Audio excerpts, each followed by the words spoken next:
এই নতুন বছরটা আমরা যেন বেশি বেশি আল্লাহর শুকরিয়া দিয়ে নতুন বছরটাকে সমৃদ্ধ করতে পারি, বেশি বেশি যেন আল্লাহর ইবাদত করতে পারি। নতুন বছরে আমরা শপথ নেই আমরা যেন অন্তরে হিংসা লালন না করি, বিদ্বেষ লালন না করি, আমরা নিজেরা যেন কাদা ছোড়াছুরি না করি, আমরা যেন মিলেমিশে একসাথে একাকার হয়ে যাই। আল্লাহ তুমি কবুল করো, আমরা পড়ি আমিন। 60টা জিনিস মানুষ মরে যাওয়ার পরে তার কবরে পৌঁছতে থাকে। ইন্না মিম্মা ইয়ালহাকুল মুমিন মিন হাসানাতিহি বা'দা মাউতিহি, মানুষ মরে যাওয়ার পরেও যে 60টা জিনিস তার কবরে পৌঁছায় তার মধ্যে একটা হচ্ছে মসজিদান বানাহু, সে যে মসজিদ বানিয়ে গিয়েছে ওই মসজিদের সওয়াব। সুবহানাল্লাহ পড়েন। আপনি টাকা দিয়ে মসজিদ বানিয়ে দিলেন, ওই মসজিদে মুসল্লিরা নামাজ পড়ে, রোজাদাররা এসে ওখানে ইফতার খায়, তাহাজ্জুদ আদায়কারীরা তাহাজ্জুদ পড়ে, তাদের সওয়াবের কমতি হবে না, কিন্তু তাদের সওয়াবের একটা পার্সেন্টেজ সওয়াব যে ব্যক্তি মসজিদ বানালো তার আমলনামায় আল্লাহ ঢুকিয়ে দেয়। সুবহানাল্লাহ বলতে পারলেন না? হে নামাজি আমার ঘরে নামাজে পড়ো আজ, দিল মে তোমার চরণ তলে হৃদয় যায় নামাজ। হে নামাজি আমার ঘরে নামাজে পড়ো আজ, দিল মে তোমার চরণ তলে হৃদয় যায় নামাজ। পড়েন আল্লাহু আকবার। কি সুন্দর লিখেছেন কাজী নজরুল ইসলাম। কাজী নজরুল ইসলাম খুব সুন্দর করে বলেছেন, মসজিদেরই পাশে আমায় কবর দিও ভাই, ঠিক কিনা? মসজিদেরই পাশে আমায় কবর দিও ভাই, যেন গোরে হতে মুয়াজ্জিনের আযান শুনতে পাই। আমার গোরের পাশে দিয়ে ভাই নামাজিরা যাবে, পবিত্র সেই পায়ের ধ্বনি এ বান্দা শুনতে পাবে। গোরা যাব হতে গুনাহগার পাইবে রেহাই, মসজিদেরই পাশে আমায় কবর দিও ভাই। কত মানুষ নামাজি ভাই মসজিদাঙ্গিহীনাতে, আল্লাহর নামের জিকির করে লুকিয়ে গভীর রাতে। আমি তাদের সাথে ওই আল্লাহর নাম জপতে চাই, আল্লাহর নাম জপতে চাই। পড়েন সবাই, মসজিদেরই পাশে আমায় কবর দিও ভাই, যেন গোরে হতেও মুয়াজ্জিনের আযান শুনতে পাই। চিল্লায় পড়তে হবে আমিন। কি দরদ ছিল আমাদের জাতীয় কবি কাজী নজরুল ইসলামের, মসজিদের পাশে আল্লাহ তুমি আমার কবর দিও। আল্লাহ এই দোয়াটা কবুল করে নিয়েছে, ঠিক কিনা? ওনার কবরের পাশে মসজিদ আছে না নাই? আছে। এজন্য মসজিদের সাথে সম্পর্ক জুড়ে দেওয়া এটা ইমানদারের আলামত, আর মসজিদকে ঘৃণা করা এটা মুনাফিকের আলামত। এজন্য আমরা যেন আমাদের হৃদয়টাকে মসজিদের সাথে জুড়ে দেই, মসজিদের সাথে যেন সুসম্পর্ক থাকে। মসজিদ সবার, মসজিদ নিয়ে দলাদলি নাই। দলাদলি আছে অনেক জায়গায়, হানাফি মসজিদ, আহলে হাদিস মসজিদ এরকম আমরা দেখি বা শুনি, এটা ঠিক না। হানাফি মসজিদ বলে কোনো কথা নাই, আহলে হাদিস মসজিদ বলে কোনো কথা নাই। মসজিদ সবার। ছোট্টখাট্ট বিষয় নিয়ে মসজিদে মারামারি, একজন হাত তোলে আরেকজন তোলে না, কিলাকিলি আছে না নাই? একজন বলে জোরে আমিন, আরেকজন আস্তে আমিন, মারামারি আছে না নাই? এগুলো কি মারামারি করার কোনো বিষয়? কথা বলেন। সালাতে ফরজ আছে, ওয়াজিব আছে, সুন্নাহ আছে। খেয়াল করে বুঝবেন, ফরজ যদি নষ্ট হয় সালাত ভঙ্গ হয়, you have to repeat your সালাত। ওয়াজিব নষ্ট হলে সালাত ভঙ্গ হয় না, নতুন করে পড়া লাগে না, সেজদায় সাহু দিলেই সালাত আদায় হয়ে যায়। আর সুন্নাহ নষ্ট হলে নামাজ নষ্টও হয় না, নতুন করে পড়াও লাগে না, সৌ সেজদাও লাগে না, নামাজ আদায় হয়ে যায় সুন্নাহ নষ্ট হলে। এই যে হাত তোলা না তোলা এটা সুন্নাহ, আমিন জোরে বলা না বলা এটা কি সুন্নাহ, যেটা কোনো কারণে কেউ না করলেও তার নামাজ কবুল করে নিবে কে? আর এই সব সুন্নত লই আমগো দেশে গিলাগিলি। মৌলভীবাজারে মাশাআল্লাহ এগুলা নাই, এখানেও আছে। এগুলোর অবসান ঘটুক, আমরা চাই কি চাই না? আর কত এই ছোটখাটো বিষয় নিয়ে আমরা এই বিভেদের প্রাচীর আর দেয়ালকে উঁচু করব আমাদের মাঝখানে? কবে আমরা ঐক্যের সিন্ডিকেট করব? কবে? আর কবে সাদা মনের মানুষ হব? কবে? আর কত? অনেক হয়েছে, আর না, এবার থামেন। বিভেদের প্রাচীরকে ভেঙে চুড়িয়ে দেন। ঐক্যের এমন সিন্ডিকেট করতে হবে যাতে কোনো অপশক্তি এই ঐক্যকে ভাঙতে না পারে, বানচাল করতে না পারে। চিল্লায় বলেন ঠিক কিনা? এজন্য মিউচুয়াল রেসপেক্টের দরকার, পারস্পরিক শ্রদ্ধাবোধ সব ক্ষেত্রে, রাজনীতিতে, সামাজিক অ্যাক্টিভিটিসে আমাদের আলেম ওলামাদের মধ্যে পারস্পরিক শ্রদ্ধাবোধের দরকার, মিউচুয়াল রেসপেক্ট। কেউ কাউরে রেসপেক্ট করে না, আমি যেটা বুঝছি এটাই সব, বাকি সব হারাম, এরকম বলে না অনেকে? এরকম যেন না করি। তাহলে মসজিদ সবার, মসজিদ আল্লাহর হাবিব সাল্লাল্লাহু আলাইহি ওয়াসাল্লাম খ্রিস্টানদেরকে মসজিদে ঢুকতে দিয়েছেন, আর আমরা মুসলমান ভাইয়ের জন্য মসজিদে তালা ঝুলাই দেই, আছে না নাই? আল্লাহর হাবিব সাল্লাল্লাহু আলাইহি ওয়াসাল্লাম কোথাও গেলেই প্রথমে মসজিদ বানাতেন। কি বানাতেন? মসজিদ বানাতেন। মক্কা থেকে হিজরত করে মদিনায় আসলেন, কোবায় থাকলেন কয়েক সপ্তাহ। কোবা পল্লীতে তিনি মসজিদ বানালেন, মসজিদ কোবা। ওখানে প্রতি শনিবার কেউ যদি অজু করে ওখানে যে 2 রাকাত নামাজ পড়ে, একটা কবুল উমরার সওয়াব আল্লাহ তাআলা তার আমলনামায় দিয়ে দেয়। মসজিদে কোবা বানালেন। তারপরে মদিনায় এসে মসজিদে নববী বানালেন আল্লাহর হাবিব সাল্লাল্লাহু আলাইহি ওয়াসাল্লাম, মসজিদে নববী। এটা ছিল আল্লাহ রাসূল সাল্লাল্লাহু আলাইহি ওয়াসাল্লামের বৈশিষ্ট্য। কোথাও গেলেই তিনি মসজিদ বানাতেন, মসজিদে নববী। হায় রে, এখন তো কত সুন্দর মসজিদ আমরা দেখি, আমরা যে সালাত পড়ি। আল্লাহর হাবিব সাল্লাল্লাহু আলাইহি সাল্লামের সময় মসজিদে নববী কি এরকম ছিল? কথা বলেন। ফ্লোর ছিল বালুর ফ্লোর। কিসের ফ্লোর? আমাদের মসজিদের ফ্লোর কিসের? টাইলস। আর আল্লাহ রাসূল সাল্লাল্লাহু আলাইহি ওয়াসাল্লামের মসজিদে নববীর ফ্লোর কিসের? কথা বলে না তো, আওয়াজ করে উত্তর দেন না কেন? কষ্ট হচ্ছে? দুপুরে খাইছেন না সবাই? কেন খান নাই কেন? রোজা রাখছিলেন? হ্যাঁ, ফজর বাদে আইছি। আচ্ছা ঠিক আছে, ঠিক আছে। আচ্ছা আচ্ছা, সাউন্ড নাই, কথা শোনা যায় না? তো এটা শুনলা কেমনে?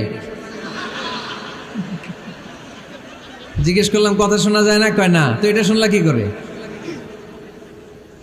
মানে অল্প শোনা যায়, তাই তো? একটু পরে আমার বিদায় ঘন্টা বাজবে, আমি চলে যাব। তোমরা ডিস্টার্ব করতে করতে আমার সময় শেষ। তোমরা ডিস্টার্ব করলে তোমাদের লস। আমি আমার টাইমের 1 মিনিটে বেশি যেতে পারবো না, কারণ এখানে আসরের সালাতের আজান শুরু হয়ে যাবে, এরপরে কোনো কথা নেই। আর বক্তব্য লম্বা করা এটা বেদাত। এই বেদাতকে আমি সুন্নাতের মধ্যে আনতে চাচ্ছি। একটা সময়ে একেবারে কমায় নিয়ে আসবো। এত প্রোগ্রামও আমি করতে চাই না। আমি ঘোষণা দিয়েছি আগামী বছরে সারা বাংলাদেশে আমার প্রোগ্রাম হবে 50টা। কয়টা? 50টা। এরপরের বছর 30টা, এরপরের বছর 20টা। বিভাগীয় প্রোগ্রাম করলেই চলবে আমার। এক এক বিভাগে যে 2 দিন 3 দিন খালাস। এত দরকার নেই, এত লম্বা চূড়ার বক্তব্যের দরকার নেই। আধা ঘন্টা চুপ করে শুনেন, কয়েকটা মেসেজ ড্রপ করি, take it with you to your home, then practice and apply in the society. নিয়ে যান, আমল করেন, সমাজে কাজে লাগান। সমাজটা আলোকিত করে দিবে কে? খুতাবুকুম তাবিলা সালাওয়াতুকুম কাসীরা। আল্লাহর হাবিব সাল্লাল্লাহু আলাইহি ওয়াসাল্লাম বললেন, কিয়ামতের একটা আলামত, কিয়ামতের আগে তোমাদের বক্তব্য হয়ে যাবে লম্বা, সালাত হয়ে যাবে খাটো। সালাতের পরে তাসবিহ পড়তে চায় না লোকজন, ব্যস্ত, মহাব্যস্ত, সুপার বিজি। কোত্থেকে আসলে এই ব্যস্ততা? আপনি রবের সাথে মুনাজাত, না যাই ইউনাজি মুনাজাত, আপনার রবের সাথে একাকী নীরবে কথা বলতে মনে চায় না আপনার? এত তাড়াহুড়ো কিসের? ধীর স্থির হন, একটু স্থির হন, একটু মনোদৈহিক প্রশান্তি অর্জনের চেষ্টা করেন। সব সময় ব্যস্ত, ধাক্কাধাক্কি, উচ্ছৃঙ্খলা, এগুলো আমাদেরকে শেষ করে দিয়েছে। এজন্য লম্বা চোরা বক্তব্য ঠিক না। বক্তব্য শুনতে আমাদের ভালো লাগে, আমল করতে ভালো লাগে না। বক্তব্যটা শেষেই সিগারেট ধরায়, আছে না নাই? মাহফিল শেষেই বিড়ি ধরায়, কয় চমৎকার ওয়াজ করছে হুজুরে। ওয়াজটা সেরকম হয়েছে, অনেক কণ্ঠ সুন্দর হুজুরের। এতদিন ইউটিউবে দেখছি, আজকে সরাসরি দেখাইছি, আছে না নাই? তো কি লাভ হয়েছে? লাভটা হয়েছে কি? এই যে মাহফিল শেষে বিড়িটা ধরাইলেন আর গেলেন, কোনো লাভ হয় নাই।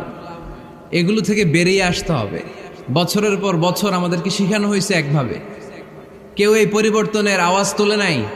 আওয়াজ আপনাকে তুলতে হবে। আওয়াজ তোলার জন্য এত মানুষ লাগে না, আপনি একাই যথেষ্ট।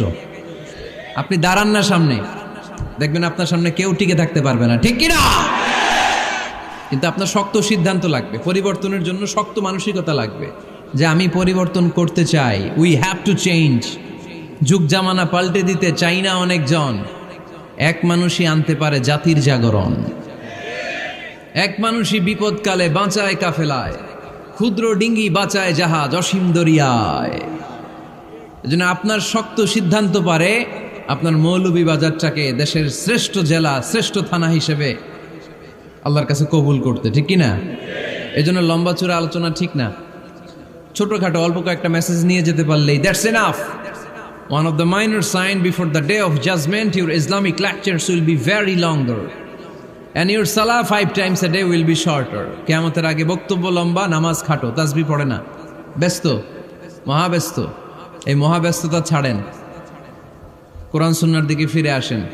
বরকত দিবে কে?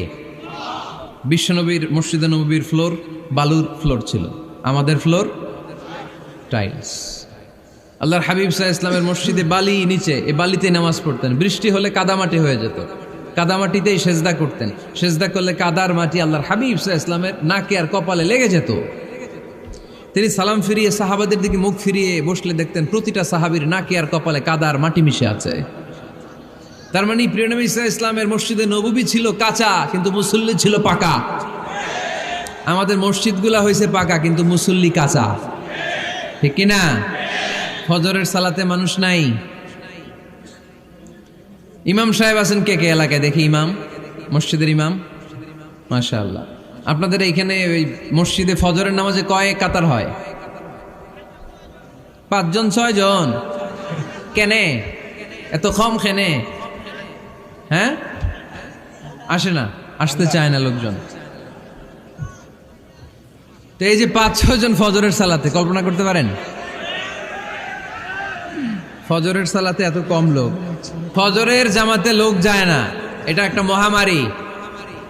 যেদিন ফজরের জামাতের দৃশ্য আর জুমার নামাজের দৃশ্য একরকম হয়ে যাবে, ওই দিনই বাংলাদেশে ইসলাম কায়েম হয়ে যাবে। এখন স্লোগান তোলে বিপ্লব বিপ্লব, ইসলামী বিপ্লব। আর ফজরের সময় আমি কম্বলের ভিতরে, আছে না নাই? কোনো বিপ্লব হবে না। ফজরের নামাজ জামাতে পড়ুন, সকালটারে বরকতময় করে দিবে কে? আল্লাহর হাবিব সাল্লাল্লাহু আলাইহি ওয়াসাল্লামের মসজিদ ছিল সবার জন্য উন্মুক্ত, এখানে সবাই আসতে পারত। এজন্য মসজিদ হবে সবার। আমরা মসজিদের আবাদকারী হতে চাই।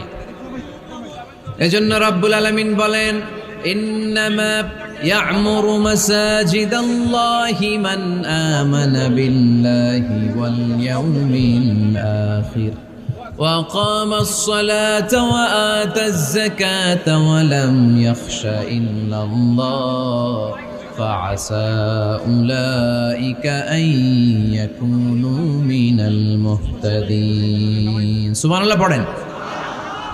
রব্বুল আলামিন বললেন মসজিদের আবাদকারী হবে তারা যারা আল্লাহর প্রতি ঈমান আনে, আখিরাতের প্রতি ঈমান আনে, যারা সালাত কায়েম করে, যারা যাকাত আদায় করে, যারা দুনিয়ার কাউকে ভয় পায় না, ভয় পায় একজনকে। চিল্লায় বলেন তিনি কে? যাদের হৃদয়ে আছে আল্লাহর ভয়, তারা কবু পথ ভুলে যায় না। আল্লাহর প্রেম ছাড়া এই দুনিয়া কারো কাছে কোনো কিছু চায় না, ঠিক কিনা? তাহলে যারা মসজিদের আবাদকারী এরা ভয় পায় একজনকে। চিল্লায় বলেন তিনি কে? মসজিদের আবাদকারীদের প্রথম গুণ, তারা আল্লাহ বিশ্বাস করে, তারা আখিরাতে বিশ্বাস করে, তারা সালাত কায়েম করে, তারা যাকাত আদায় করে, তারা আল্লাহ ছাড়া পৃথিবীর কাউরে ভয় পায় না। আল্লাহ বলেন ফাআসা উলাইকা আইয়াকুনু মিনাল মুহতাদিন, আশা করা যায় তারাই হলো হেদায়েতের রাস্তার উপরে আছে, ঠিক কি না? তারাই মসজিদের আবাদকারী, যারা মসজিদে যায়, সালাত আদায় করে। এখন মসজিদের আবাদকারী আপনি হতে চান, আপনি মসজিদে যান না, আপনি আবাদকারী হতে পারবেন? মসজিদের অনেক সভাপতি আছে, মসজিদে যায় না, আছে না নাই? মৌলভীবাজারে এই সমস্যা বোধহয় নাই। মসজিদের সেক্রেটারি মসজিদে যায় না, আছে না নাই? তাহলে হইলো, এটা হইলো, এটা মেনে নেওয়া যায়? এই জন্য সভাপতি সাহেবরা, আপনি কষ্ট করে মসজিদ বানিয়েছেন, মসজিদে যাবেন। সভাপতি সাহেব আপনি মসজিদে যাবেন। সেক্রেটারি সাহেব, আপনি মসজিদে যাবেন, তাহলে আপনি সঠিক মসজিদের আবাদকারী হবেন, ঠিক কিনা? আমরা মসজিদের আবাদকারী হতে চাই, ইনশাআল্লাহ পড়েন। উমরানুল মাসাজিদ, মসজিদের আবাদ কি করে করতে হয়? মসজিদ আবাদ করার এক নাম্বার মাধ্যম হচ্ছে মসজিদ নির্মাণ করা। কি করা? নির্মাণ করা। খেয়াল করবেন, আল্লাহর হাবিব সাল্লাল্লাহু আলাইহি ওয়াসাল্লাম বলেছেন, মান বানা মসজিদান মিন মালিহি ফিদ দুনিয়া বানাল্লাহু লাহু বাইতান ফিল জান্নাহ। যে ব্যক্তি নিজের পকেটের টাকা খরচ করে দুনিয়াতে মসজিদ বানায়, আল্লাহ তাআলা তার জন্য জান্নাতে ঘর বানায়। 60টা জিনিস মানুষ মরে যাওয়ার পরে তার কবরে পৌঁছতে থাকে। ইন্না মিম্মা ইয়ালহাকুল মুমিন মিন হাসানাতিহি বা'দা মাউতিহি, মানুষ মরে যাওয়ার পরেও যে 60টা জিনিস তার কবরে পৌঁছায়, তার মধ্যে একটা হচ্ছে মসজিদান বানাহু, সে যে মসজিদ বানিয়ে গিয়েছে ওই মসজিদের সওয়াব। সুবহানাল্লাহ পড়েন। আপনি টাকা দিয়ে মসজিদ বানিয়ে দিলেন, ওই মসজিদে মুসল্লিরা নামাজ পড়ে, রোজাদাররা এসে ওখানে ইফতার খায়, তাহাজ্জুদ আদায়কারীরা তাহাজ্জুদ পড়ে, তাদের সওয়াবের কমতি হবে না, কিন্তু তাদের সওয়াবের একটা পার্সেন্টেজ সওয়াব যে ব্যক্তি মসজিদ বানালো তার আমল নামে আল্লাহ ঢুকিয়ে দেয়। এজন্য বেশি বেশি মসজিদ বানাতে রাজি আছেন তো? তাহলে মসজিদ আবাদ করার প্রথম মাধ্যম হচ্ছে মসজিদ বানানো। 2 নম্বর মাধ্যম হচ্ছে মসজিদে যেয়ে জামাতে সালাত আদায় করা। জামাতে সালাতুল জামাআ তাফদুলু সালাতাল ফাযযি বি27 দারাজা। ঘরে নামাজ পড়লে একা একা পড়লে যেই সওয়াব, জামাতে পড়লে 27 গুণ বেশি সওয়াব। সুবহানাল্লাহ বলতে পারলেন না?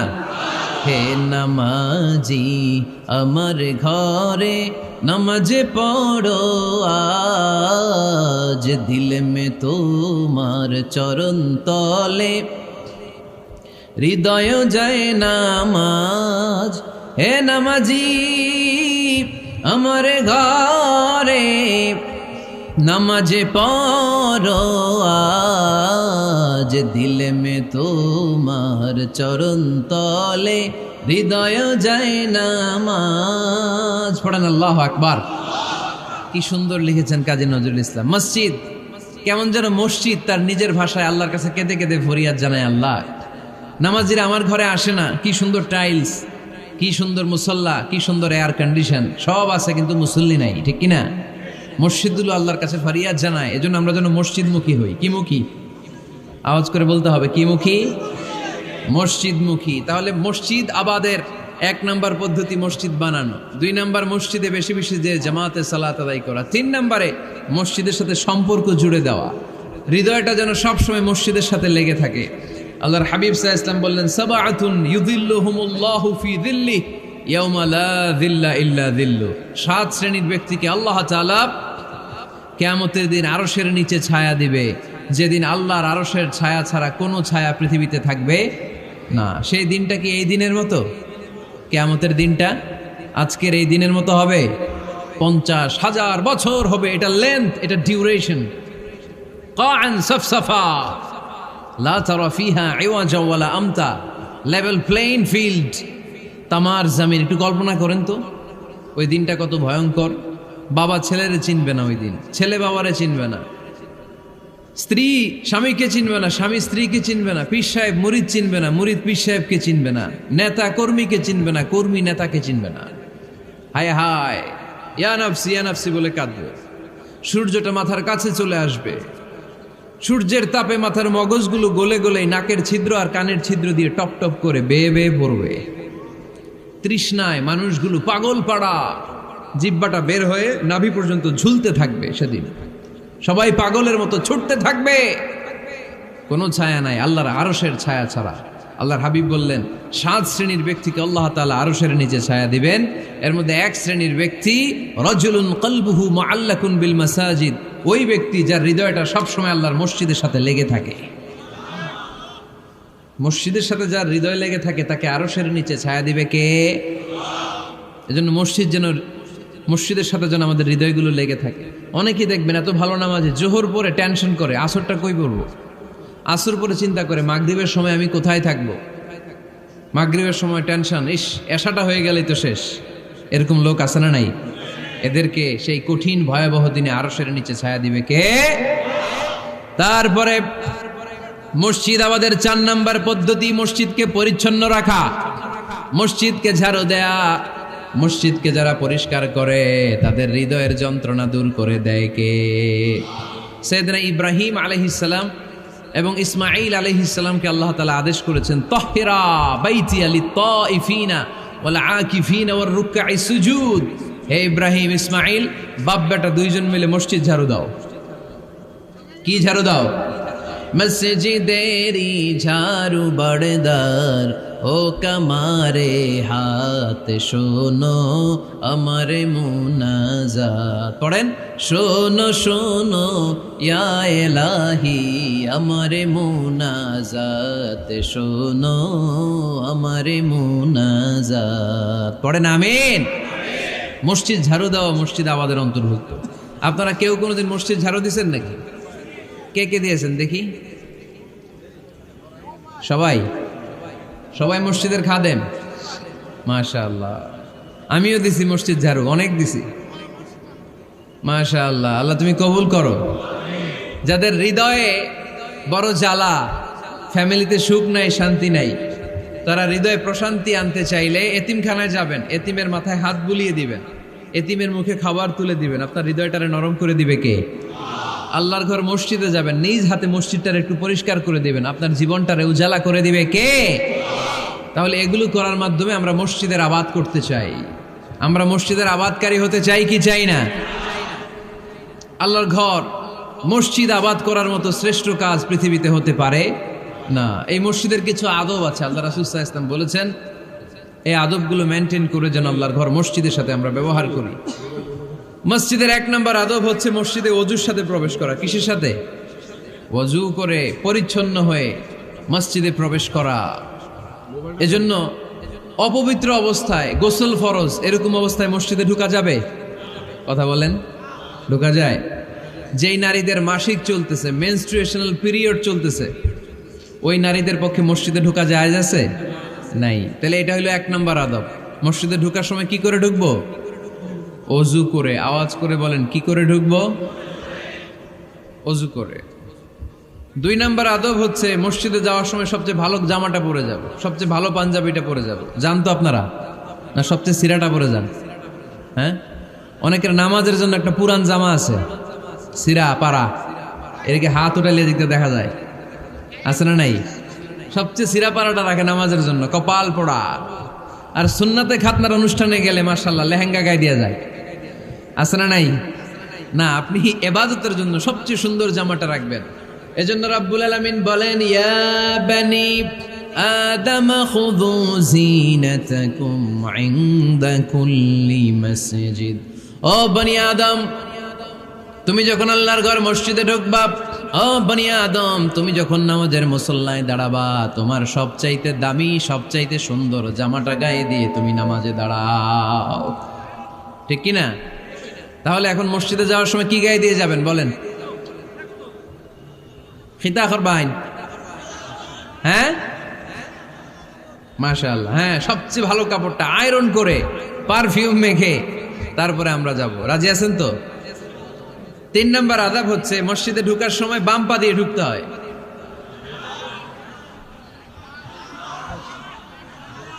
কোন পা? আরো জোরে।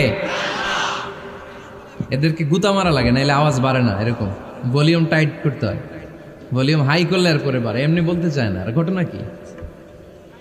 হ্যাঁ, খায় নাই। বদরের যুদ্ধ হয়েছিল রমাদানে, কোন সাহাবী খায় নাই, না খাইয়া একেবারে সাইজ করে দিছে কাফেরদেরকে। আমরা না খেলেও আমাদের হৃদয়ে ইমানি শক্তি আছে না নেই? এই তো বোঝা যাচ্ছে ইমানি শক্তি আছে। এতক্ষণ আছিল কই? তো মসজিদে ঢোকার সময় কোন পা দিয়ে? এগুলো মনে থাকে আমাদের? ভুলা যাই আমরা, খেয়াল থাকে না তো এগুলা। এত কিছু মনের মধ্যে রাখলে এগুলো মনে থাকবে কেমনে? মসজিদে ঢোকার সময় কোন পা? আরো জোরে। বেরোয়ার সময় কোন পা? মনে থাকবে? মসজিদে যখন ঢুকবেন ডান পা দিয়ে ঢুকবেন, আর দোয়া পড়বেন, আউযু বিল্লাহিল আযীম ওয়া বিওয়াজহিল কারীম ওয়া সুলতানিহিল কদীম মিনাশ শাইতানির রাজীম। বিষ্ণু সাল্লাল্লাহু আলাইহি ওয়াসাল্লাম বললেন, যে ব্যক্তি মসজিদে ঢোকার সময় এই দোয়াটা পড়বে, শয়তান আফসোস শুরু করে। সে বলে, হায় হায়, আজকের দিনের জন্য, সারা দিনের জন্য তো তুই আমার ওয়াসওয়াসা থেকে বেঁচে গেলি। আজকের সারা দিনের জন্য তোরে আমি হারালাম, আজকের সারাটা দিন আল্লাহর পক্ষ থেকে প্রোটেকশন নিয়ে তুই বেঁচে গেলি। আজকের জন্য যা, কালকে তোরে আমি ধরবো। এজন্য এই দোয়াটা পড়ার দরকার আছে না? আউযু বিল্লাহিল আযীম ওয়া বিওয়াজহিল কারীম ওয়া সুলতানিহিল কাদীম মিনাশ শাইতানির রাজীম। 4টা বাক্যের দোয়া। মুখস্থ করতে কষ্ট হলে যে ইউটিউবে চলে যাবে আজকেই, ওখান থেকে শুনে আপনারা মুখস্থ করে নেবেন, এই দোয়াটা পড়বেন। তাহলে ওই দিনের জন্য শয়তানের ওয়াসওয়াসা, টেম্পটেশন, প্রভোকেশন থেকে আপনি আল্লাহ তাআলার প্রোটেকশনে চলে গেলেন। সুবহানাল্লাহ পড়েন। তারপর আল্লাহর হাবিব বললেন, ঢোকার আগে আমারে সালাম দাও। পড়বেন, আসসালামু আলাইকা আইয়ুহান নাবিয়্যু ওয়া রাহমাতুল্লাহি ওয়া বারাকাত। এই 2টা জিনিস যখন করে ফেললেন, তখন ডান পা দিয়ে পড়বেন, আল্লাহুম্মা ইফতাহ লি আবওয়াবা রাহমাতিক। সুবহানাল্লাহ পড়েন। আল্লাহুম্মা ইফতাহ লি, ও আল্লাহ আমার জন্য তুমি খুলে দাও আবওয়াবা রাহমাতিক, তোমার রহমতের দরজা। তার মানে মসজিদে ঢুকলে রহমত পাওয়া যায় কি যায় না? মসজিদে ঢুকলে পাওয়া যায় রহমত, মসজিদের বাইরে রহমতের কথা আল্লাহ বলে নাই। মসজিদের ভিতরে রহমত। কোথায় রহমত? কোথায়? মসজিদের ভিতরে রহমত আছে না? তার প্রমাণ, মসজিদে ঢুকলেই শান্তি লাগে কেমন জানি, আর ঘুমে ধরে। মসজিদে ঘুমাইছেন কারা কারা দেখি? সবাই ঘুমাইছেন? আরে আমি কত ঘুমাইছি। জুমার নামাজের সময় যে কি ঘুম আসে, আসে আসে কমন পড়ছে, একেবারে কমন পড়ে গেছে। ঘুম আসে কারণ রহমতের ঝিরি ঝিরি বাড়ি ধারা আল্লাহ তাআলা আরশের উপর থেকে নাজিল করতে থাকে। আর এই রহমতের কারণে হৃদয়টা প্রশান্ত হয়ে যায়, অনেকের ঘুমও চলে আসে, ঠিক কি না? এজন্য আল্লাহুম্মা ইফতাহ লি আবওয়াবা রাহমাতিক, ও আল্লাহ তোমার রহমতের দরজাগুলো আমার জন্য খুলে দাও। এই দোয়া পড়লে রহমতের দরজা খুলে দেয় কে? আবার মসজিদ থেকে যখন বের হবেন তখন কোন পা দিয়ে? জোরে বলেন। বাম পা দিয়ে কি পড়বেন? আল্লাহুম্মা ইন্নী আসআলুকা মিন ফাদলিক, ও আল্লাহ তোমার কাছে আমি তোমার পক্ষ থেকে ফদল চাই, মানে রিজিক চাই। রিজিক দেওয়ার মালিক কে? তার মানে খুব সোজা সাপটা কথা হচ্ছে, মসজিদের ভিতরে পাওয়া যায় রহমত, আর বাইরে পাওয়া যায় ফদল বা রিজিক। বাইরে পাওয়া যায় কি? রিজিক। মসজিদের ভিতরে রিজিক আছে। তার মানে সারাদিন মসজিদে বসে থাকলে রিজিক মিলবে? নামাজের সময় নামাজ পড়তে হবে, কাজের সময় কাজ করতে হবে। এটাই হচ্ছে ইসলামের বিধান। নামাজের সময় নামাজ, কাজের সময়। আমি প্রশ্ন করব, আওয়াজ করে উত্তর দেন। নামাজের সময়, কাজের সময়, নামাজের সময়, কাজের সময়। এটা মনে থাকবে। এজন্য আল্লাহ বললেন, ফাইদা কুদিয়াতিস সালাতু ফান্তাশিরু ফিল আরদি ওয়াবতাগু মিন ফাদলিল্লাহ। যখন তোমাদের সালাত শেষ হয়ে যায়, আল্লাহর রিজিক অন্বেষণের জন্য আল্লাহর জমিনে তোমরা ছড়িয়ে যাও। নামাজের সময় আসবেন, নামাজ শেষ বের হয়ে যান। ফান্তাশিরু ফিল আরদ, জমিনে ছড়িয়ে পড়ো। নামাজ শেষ, চেয়ারম্যান সাহেব চলে যাবে ইউনিয়ন পরিষদের ভেতরে, ছাত্ররা চলে যাবে হাই স্কুলে, মেম্বার অব দ্য পার্লামেন্ট চলে যাবে সংসদে, সেনাবাহিনীর লোকেরা চলে যাবে ক্যান্টনমেন্টে, ব্যবসায়ীরা চলে যাবে তাদের বাজারে, সিএনজি ওয়ালারা সিএনজি নিয়ে ব্যবসা শুরু করবে, রাস্তায় নেমে যাবে, চিল্লায় বলেন ঠিক কিনা? এটাই ইসলামের বিধান। নামাজের সময় নামাজ, কাজের সময়। আচ্ছা, তাহলে প্রথম সুন্নাত পেলাম, পবিত্র হয়ে ঢুকবো, ভালো জামা পরে ঢুকবো 2 নাম্বার। 3 নাম্বার, ঢোকার সময় কোন পা, বের হওয়ার সময়। 4 নাম্বার, মসজিদে ঢুকেই 2 রাকাত। মসজিদে ঢুকে কয় রাকাত পড়েন আপনারা? তাহিয়াতুল মসজিদ, মসজিদে আপনি ওয়েলকাম জানাবেন, ঢুকেই 2 রাকাত পড়বেন, ওযু করলেই 2 রাকাত। আল্লাহর হাবিব সাল্লাল্লাহু আলাইহি ওয়াসাল্লাম মসজিদে নববীতে জুমার খুতবা দিচ্ছেন। খুতবা চলাকালীন সময়ে এক সাহাবী এসে মসজিদের মধ্যে বসে পড়লেন। আল্লাহর হাবিব সাল্লাল্লাহু আলাইহি ওয়াসাল্লাম সাহাবীরে বললেন, দাঁড়াও। সাহাবী দাঁড়ালেন। আল্লাহর নবী জিজ্ঞেস করলেন, কেন বসে বললা? 2 রাকাত পড়ছো নাকি? সাহাবী বলে, পড়ি নাই। বিশ্বনবী বললেন, তাহলে তাড়াতাড়ি 2 রাকাত নামাজ পড়ে বসে যাও। সুবহানাল্লাহ পড়েন। 2 রাকাত পড়ো নাই তো পড়ো, দাঁড়াও, তারপরে বসো। দেখেন, খুতবা চলাকালীন সময়ে আমাদের খতিবরা কখনো খুতবা থামায়? কথা বুঝেন নাই? জুমার খুতবা আপনারা শুনেন না? খুতবা চলতেছে, ওই মুহূর্তে ইমাম সাহেবরা কখনো খুতবা থামায়? মাঝখানে কোনো ঝামেলা হলে থামায় না। প্রথম খুতবা শেষ, বসে, তারপরে দ্বিতীয় খুতবা। খুতবার মাঝখানে কোনো থামাথামি নাই। কিন্তু আল্লাহর হাবিব সাল্লাল্লাহু আলাইহি সাল্লাম কেমন খতিব ছিলেন দেখেন। আল্লাহর হাবিব সাল্লাল্লাহু আলাইহি সাল্লামের খুতবা দেওয়ার স্টাইল এন্ড অ্যাটিটিউড এবং আমাদের খুতবা দেওয়ার স্টাইল এন্ড অ্যাটিটিউড আল্লাহ রাসূল সাল্লাল্লাহু আলাইহি ওয়াসাল্লামেরটা কত প্রাণবন্ত ছিল। আল্লাহ রাসূল সাল্লাল্লাহু আলাইহি ওয়াসাল্লাম সোসাইটি ওরিয়েন্টেড একজন পার্সোনালিটি ছিলেন, সমাজের মানুষ কেন্দ্রিক, খুব সামাজিক ছিলেন আল্লাহ রাসূল সাল্লাল্লাহু আলাইহি ওয়াসাল্লাম। তিনি দেখলেন একজন বসে পড়ছে, উনি খুতবা থামায় দিলেন, জুমার খুতবা থামায় বললেন, এই নামাজ পড়ছো না, পড়ো 2 রাকাত পড়ো। আবার খুতবা শুরু করলেন, সুবহানাল্লাহ পড়বেন না? একবার তিনি খুতবা দিচ্ছেন, দেখলেন আল্লাহ রাসূল সাল্লাল্লাহু আলাইহি ওয়াসাল্লামের 2 জন নাতি হাসান আর হুসাইন রাদিয়াল্লাহু তাআলা আনহুমা, ছোট্ট মানুষ, কাতারের ভিতরে ঢুকে কোনো সাহাবী টুপি টান দেয়, কারো পাগড়ি ধরে টান দেয়, একজন এদিকে দৌড় দেয়, আরেকজন ওদিকে দৌড় দেয়। মসজিদে একটা ডিস্টার্ব হচ্ছে। আল্লাহর হাবিব সাল্লাল্লাহু আলাইহি ওয়াসাল্লাম খুতবা থামিয়ে দিলেন, মিম্বার থেকে নেমে আসলেন, 2 নাতিকে 2 হাতে ধরলেন, ধরে আস্তে করে জান্নাতের এই 2 সর্দারকে নিয়ে মিম্বারের উপরে দাঁড়ালেন। এই হাতে এই নাতি, ওই হাতে আরেক নাতি। এরপর দাঁড়িয়ে দাঁড়িয়ে তিনি বাকি খুতবা দিলেন। পড়েন সুবহানাল্লাহ। কত প্রাণবন্ত খুতবা। উনিও খুতবা দিতেন, আমরাও খুতবা দেই। আল্লাহর হাবিব সাল্লাল্লাহু আলাইহি ওয়াসাল্লাম খুতবা দিচ্ছেন, এক সাহাবী এসে বলল, ইয়া রাসূলুল্লাহ, মদিনায় দুর্ভিক্ষ, বৃষ্টি নাই, আপনি বৃষ্টির দোয়া করেন। রাসূল সাল্লাল্লাহু আলাইহি ওয়াসাল্লাম খুতবা থামায় দিলেন, থামায় দিয়ে দোয়া শুরু করলেন, আল্লাহুম্মা আসকিনা গাইসান মুগীসান মারিআন মুরিআন নাফিআন গায়রা দার আজিলান গায়রা আজল। আল্লাহ, উপকারে বৃষ্টি দেন, যে বৃষ্টিতে আমাদের ফসল জন্মাবে, সবুজ ঘাস লতাপাতা জন্মাবে, আমাদের গবাদি পশুর রিজিক বাড়বে, এরকম উপকারী বৃষ্টি আমাদেরকে দিয়ে মদিনাটারে ধন্য করে দেন। বৃষ্টি শুরু হলো, জুমাবার বৃষ্টি, শনি রবি সোম মঙ্গল বুধ বৃহস্পতি শুক্র, টানা 7 দিন বৃষ্টি। এবার বৃষ্টির চোটে মদিনায় বন্যা হয়ে গেছে। এতদিনে দুর্ভিক্ষ, এতদিনে কি, এখন বৃষ্টির বরকতের দোয়া করছে, বৃষ্টিতে এবার বন্যা।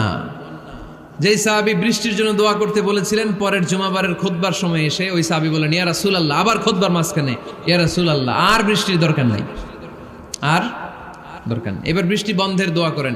আল্লাহর হাবিব সাল্লাল্লাহু আলাইহি ওয়াসাল্লাম খুতবা থামিয়ে আবার বন্ধের দোয়া, আল্লাহুম্মা হাওয়ালাইনা ওয়ালা আলাইনা, হে আল্লাহ আমাদের চারিদিকে দেন, মদিনাতে আর বৃষ্টির দরকার নাই। চিল্লায় পড়েন সুবহানাল্লাহ। এজন্য খতিব হবে এরকম প্রাণবন্ত খতিব। সমাজে কি চলে, কি ক্রাইসিস, কি সংকট, ইয়াংরা কোন সমস্যায় ভোগে, আমাদের রাজনৈতিক অঙ্গনে কি সমস্যা, আমাদের অর্থনৈতিক অঙ্গনে কি সমস্যা, আমাদের সামাজিক অঙ্গনে কি সমস্যা, আমাদের পরিবারগুলোর ভেতরে কি ঝামেলা, প্রত্যেকটা কথা মসজিদের মিম্বার থেকে আসার দরকার আছে না নাই?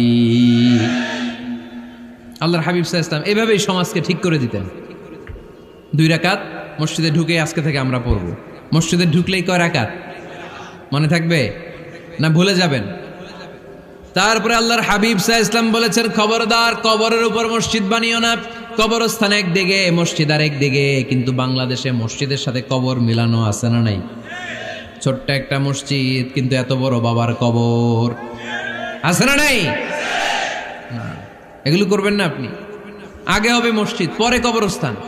যেমন মসজিদে নববী হয়েছে আগে, তারপরে বিশ্বনবীর কবর এখানে আছে না নাই? মসজিদে নববী প্রতিষ্ঠিত হয়েছে আগে, পরে বাকি কবরস্থান আছে না নাই? কিন্তু কোন আল্লাহর ওলির কবরস্থানের উপরে যদি মসজিদ বানান, তার উপর লানাত দিয়েছে কে? লাআনা রাসূলুল্লাহ আলাল ইয়াহুদ ওয়ান নাসারা ইত্তাখাযু কুবুর আমবিয়াইহিম মাসাজিদা। আল্লাহর রাসূলের লানত ইহুদি নাসারাদের উপর, কারণ ইহুদি আর নাসারাদের একটা খাসলাত, একটা বৈশিষ্ট্য ছিল, তারা তাদের নবীদের কবরের উপরে মসজিদ বানায় ফেলত। এটা করা যাবে? এজন্য এলাকায় এলাকায় এই ঝামেলা, কবর আর মসজিদ হবে আলাদা। আবার মসজিদের কেবলার দিকে যেন কবরস্থান না হয়, তাহলে শিরক হওয়ার সম্ভাবনা আছে না নাই? খুব সাবধান, আল্লাহ সব মাফ করে কিন্তু শিরক মাফ করে না, ঠিক কি না? শিরক হচ্ছে মহাপাপ, সব পাপের বাপ। এজন্য আমরা সব করলেও শিরকের গুনাহ মুসলমান কখনো করতে পারে। এরপর আল্লাহর হাবিব বললেন, মসজিদকে পরিষ্কার পরিচ্ছন্ন রাখো, এটাও মসজিদের আদাব। মসজিদে আতর লাগিয়ে দেন, বাখুর জ্বালিয়ে দেন। আপনাদের এই এলাকার মধ্যে তো বাখুরের অভাব নাই, আগরের অভাব নাই, ঠিক কিনা? গতকাল প্রোগ্রাম ছিল কই? সুজানগর, আগরের রাজধানী। আগর চিনেননি আপনারা? হ্যাঁ, এই যে দেহনেল উদ পারফিউম, আপনাদের এই যে মাহতাব সাহেবের আল হারামাইন, এরপরে যে আজমল কোম্পানি, এও আপনাদের এই মৌলভীবাজার এলাকার। এরকম অনেক কোম্পানি আছে দুবাই ভিত্তিক, গোটা বিশ্বে ওনারা ব্র্যান্ডিং করেছে। এগুলোর র ম্যাটেরিয়াল, কাঁচামাল যায় হচ্ছে আপনাদের মৌলভীবাজার থেকে। সম্মানিত ভাইয়েরা, মসজিদ পরিষ্কার পরিচ্ছন্ন রাখবেন, এই বাখুর জ্বালাবেন, দেহনেল উদ, এই পারফিউমগুলো ছড়িয়ে দিবেন। মসজিদের মধ্যে অনেক মসজিদে দুর্গন্ধ আছে না নাই? এই কার্পেটের মধ্যে ময়লা, পরিষ্কার করে না। আল্লাহর হাবিব সাল্লাল্লাহু আলাইহি ওয়াসাল্লাম বলেছেন, খবরদার। আম্মা জান আয়েশা বর্ণনা করেন, আমার রাসূলুল্লাহ সাল্লাল্লাহু আলাইহি ওয়াসাল্লাম বিবিনাইল মসজিদ ফি দুয়ার, ওয়া আন তুতাইয়াবা ওয়া তুনাজ্জাফ, আমরা যেন এলাকা এলাকায় মসজিদ বানাই, মসজিদগুলোকে যেন পারফিউম দিয়ে আতর দিয়ে সুগন্ধময় করে দেয়, বিশ্বনবী আদেশ করেছেন। সুবহানাল্লাহ পড়েন। এজন্য কোনো অপরিচ্ছন্ন মসজিদ থাকতে পারবে না। মসজিদের পাশ দিয়ে গেলে আতরের ঘ্রাণে আমোদ হয়ে লোকজন যেন বুঝতে পারে এটা আল্লাহর ঘর, মসজিদ। চিল্লায় বলেন ঠিক কিনা? এরপরে আল্লাহর হাবিব সাল্লাল্লাহু আলাইহি ওয়াসাল্লাম বলেছেন মসজিদের আরেকটা আদব হলো মসজিদকে অতিমাত্রায় ডিজাইন না করা। বেশি ডিজাইন করা যাবে না। এমন ডিজাইন করা যাবে না যে এটা মসজিদ বোঝাই যায় না। এত লাইটিং ফাইটিং করে, এটা কি মসজিদ না কমিউনিটি সেন্টার বোঝাই যায় না। আছে না নাই? আছে। এরকম যেন আমরা না করি সম্মানিত ভাইরা। বিশেষ করে মসজিদের সামনের দেয়ালে। কোন দেয়ালে? সামনের দেয়ালটা কেবলার দিকে যেই দেয়াল, এই দেয়ালটা হতে হবে ফ্রেশ, যাতে করে মানুষের দৃষ্টি আকর্ষণ না করে। প্রায় মসজিদের দেয়ালের মাঝখানে দেখবেন আপনি ক্যালেন্ডার ঝুলায় রাখে, আছে না নাই? মৌলভীবাজারের কি অবস্থা? খিতা খবর আছে? তো এই যে ক্যালেন্ডার ঝুলায় রাখে, ওইখানে দেখবেন বিভিন্ন মসজিদের ছবি, এতিমখানার ছবি, মানুষের ছবি। তো মানুষ নামাজও পড়ে আবার ওগুলোও তাকায়, আছে না নাই? প্রথম কাতারে পরে ওইখানে কি লেখা এগুলো পরে, তার ডিস্টার্ব হচ্ছে না? এই মুসল্লির দৃষ্টি যাতে অন্যদিকে না যায় এটা খেয়াল রাখতে হবে। যদি পারা যায় মসজিদের সামনে কোনো ঘড়ি টড়ি চলবে না। ঘড়ি মসজিদের পেছনের দেয়ালে, সময়সূচি পেছনের দেয়ালে, সব পেছনে। সময় কয়টা বাজে ওটা ইমাম দেখলেই চলবে, ইমাম এভাবে দেখে নিবে, আপনারাও দেখে নিবেন। কিন্তু সামনের দেয়ালটা যত সিম্পল করা যায়। আল্লাহর হাবিব সাল্লাল্লাহু আলাইহি ওয়াসাল্লাম নামাজ পড়া অবস্থায় সামনে এমন কিছু রাখতেন না যেটার দ্বারা আল্লাহর হাবিব সাল্লাল্লাহু আলাইহি ওয়াসাল্লামের সালাতে মনোযোগ অন্যদিকে চলে যায়। আমরা যখন সালাত পড়ি, যদি অন্যদিকে তাকাই, ফেরেশতার মাধ্যমে আল্লাহ একটা ডাক দেয়, বলে আকবিল, এই বান্দা ফিরে আয়, তোর নজর থাকা দরকার সেজদার জায়গায়, ফিরে আয়। আপনি আবার যখন অন্যদিকে তাকান, আল্লাহ বলে ফিরে আয়, সেজদার দিকে তাকা। আপনি আবার যখন ঘড়ির দিকে তাকান, আল্লাহ বলে আকবিল, ফিরে আয়, সেজদার দিকে তাকা। আপনি যখন আবার অন্যদিকে তাকান, তখন আল্লাহ বলে লা হাজাতা লি ইলা সালাতিক, তোর এই নামাজের দরকার আমার নাই। নাউজুবিল্লাহ পড়বেন না? তোর এই নামাজের দরকার আমার নাই। অজু করে কষ্ট করে যাকে খুশি করার জন্য আপনি সালাতে দাঁড়ালেন, উনি যদি বলে এই নামাজের দরকার নেই, তা কার জন্য নামাজ পড়লেন আপনি? কথা কি বুঝতে পেরেছেন? এই জন্য এলাকার গণ্যমান্য ব্যক্তিবর্গ আছে, আমাদের চেয়ারম্যান সাহেব আছে, আরো অন্যান্য বিজনেস ম্যাগনেটরা আছে, আপনারা মসজিদ যখন নির্মাণ করবেন, সামনের দেয়ালটা যত সাদামাটা হতে পারে ততই ভালো। এমনকি জায়নামাজের মধ্যে এখন কাবা ঘরের ছবি আছে না নাই? আছে না? কি মুসলমান আমরা, নিজের কাবারে নিজে লাথি মারি নামাজের আগে, মনের অজান্তে নিজের কাবাকে নিজে লাথি মারছি। এরকম জায়নামাজ ব্যবহার করা নিষেধ। চিল্লায় বলেন ঠিক কিনা? সাদা ফ্রেশ জায়নামাজ বাজারজাত করেন, আপনাদের সিদ্ধান্তই ওনাদের ব্যবসা বয়কট হয়ে যাবে। আপনারা যদি এখন থেকে মসজিদের মিনারা আর কাবা ঘরের যে প্রতিকৃতি বা ছবি, এরকম ছবি সম্বলিত জায়নামাজ কিনা বন্ধ করে দেন, এদের মার্কেট থাকবে? কথা বলেন।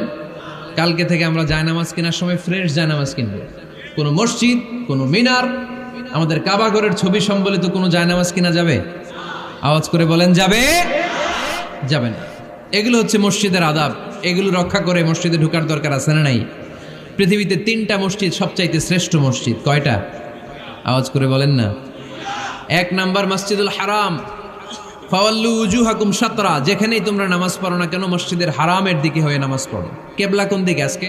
এদিকে, এইদিকে কেবলা। আমি যদি এদিকে হয়ে পড়ি নামাজ হবে না? হবে না কেন? কারণ কেবলামুখী হয়ে নামাজ পড়া ফরজ। চিল্লায় বলেন ঠিক কিনা? মসজিদুল হারাম পৃথিবীর প্রথম মসজিদ। ওখানে একটা ঘর আছে, ঘরটার নাম হলো কাবা। ইন্না আউওয়ালা বাইতিন উদিআ লিন-নাসি লাল্লাযী বিবাক্কাতা মুবারাকা। এই পৃথিবীর প্রথম ঘর, যেই ঘরটা স্থাপিত হয়েছে বাক্কা শহরে। বাক্কা মক্কার আগের নাম, এখন শহরের নাম মক্কা। আগে নাম ছিল কি? সবাই বলেন, কি নাম ছিল? বাক্কা। এটা পৃথিবীর আদি ঘর। সব নবীদের পরশধন্য পদধূলিতে এই জায়গাটা বরকতময় হয়েছে। এটা এমন ঘর যেই ঘরের চারদিকে 1 রাকাত নামাজ পড়লে 1 লক্ষ রাকাতের সওয়াব পাওয়া যায়। হজ উমরা করেছেন কে কে দেখি? হজ উমরা করেছেন আপনারা না? মাশাআল্লাহ। আমরা যারা করতে পারি নাই, আল্লাহ তাদেরকেও তৌফিক দাও। আমরা যেন এই কাবা ঘরে যে প্রাণ ভরে সালাত আদায় করতে পারি, আল্লাহ তৌফিক দান করো। আমরা যেন মসজিদে নববীতে যে প্রাণ ভরে সালাত পড়তে পারি, তৌফিক দান করো। আল্লাহর হাবিব সাল্লাল্লাহু আলাইহি ইসলামের কবরের সামনে দাঁড়িয়ে যেন আমরা প্রাণ খুলে মন প্রাণ উজাড় করে বিশ্বনবী সাল্লাল্লাহু আলাইহি ইসলামকে সালাম দিতে পারি। আল্লাহ তৌফিক দান করো। এই কাবা ঘরকে কেন্দ্র করে প্রতিদিন 100টা রহমত নাজিল হয়। আওয়াজ করে বলেন কয়টা? আল্লাহর হাবিব বললেন প্রতিদিন প্রতিনিয়ত 100টা রহমত নাজিল হতেই থাকে। সিত্তুন আলিত তাইফিন, 60টা রহমত তাদের উপর নাজিল হয় যারা কাবা ঘরের চারদিকে তাওয়াফ করে। আরবাঈন আলিল মুসাল্লিন, বাকি 40টা নাজিল হয় যারা কাবা ঘরের পাশে নামাজ পড়ে। ওয়া 20 আলিন নাযিরিনা ইলাল কাবা, বাকি 20টা রহমত প্রতিনিয়ত নাজিল হয় যারা তাওয়াফ করে না, সালাত আদায় করে না, শুধু কাবার গিলাফের দিকে তাকিয়ে থাকে। কাবার দিকে তাকায় থাকলেই সওয়াব।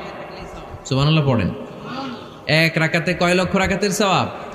এজন্য আল্লাহর হাবিব সাল্লাল্লাহু আলাইহি ওয়াসাল্লাম বলেছেন লা তুশাদ্দুর রিহাল ইল্লা ইলা সালাসাতি মাসাজিদা, স্পেশাল ভার্চু এন্ড রিওয়ার্ড, বিশেষ সওয়াবের নিয়তে পৃথিবীর এই 3টা জায়গা ছাড়া কোথাও নিয়ত করে ভ্রমণ করা জায়েজ নাই। এক হচ্ছে মসজিদুল হারাম, 2 হচ্ছে মসজিদ নববী, 3 হচ্ছে মসজিদুল আকসা। এই 3টা মসজিদ ছাড়া পৃথিবীর কোনো মসজিদে নিয়ত করে সফর করা যাবে না, বিশেষ নিয়তে সফর করা যাবে না। যে আমি যদি এই মৌলভীবাজারের জামে মসজিদে যাই বেশি সওয়াব পাওয়া যাবে, এই নিয়তে সফর করা যাবে না। বেশি সওয়াব শুধু এই 3 মসজিদে। মসজিদুল হারামে 1 রাকাতে কত রাকাতের সওয়াব? কথা কয় না, বুঝে নাই বোধহয়। কয় লক্ষ?